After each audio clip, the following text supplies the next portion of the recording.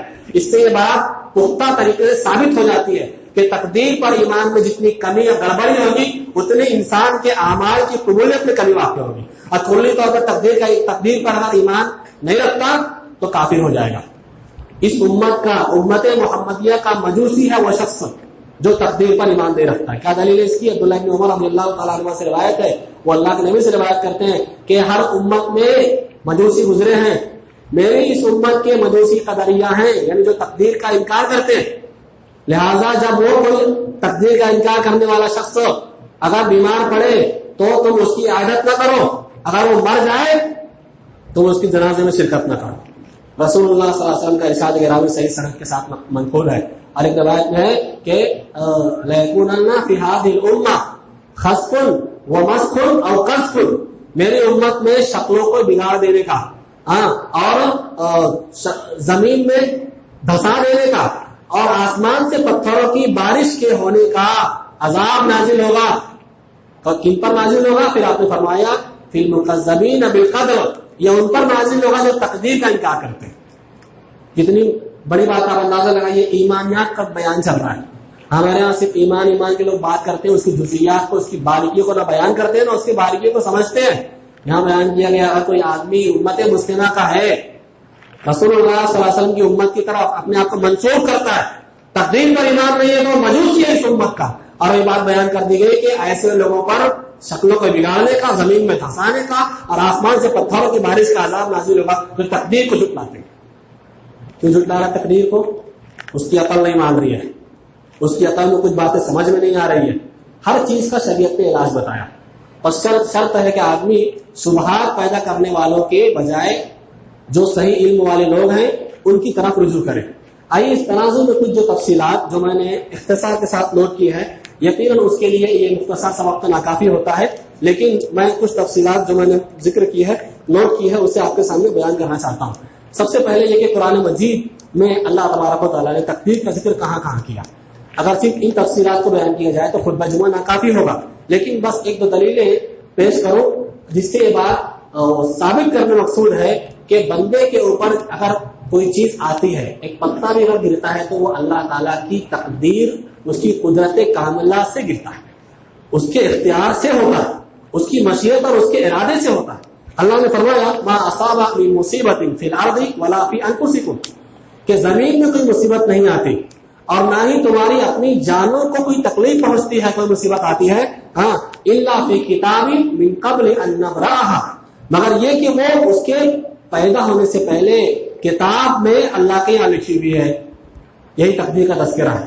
اب یہ کیوں ہے؟ اللہ نے فرمایا لِكَيْ لَا تَأْسَوْا عَلَىٰ مَا فَاتَكُمْ وَلَا تَفْرَحُوا بِمَا آتَاكُمْ، یہ اس لیے ہے کہ تم کے کوئی چیز اگر تم کو نہ پہنچے، کوئی تم کو مصیبت، کوئی چیز تم کو نہ ملے تم اس پر غم نہ کرو، اور کوئی چیز تم کو مل جائے تم اس پر فخر نہ کرو۔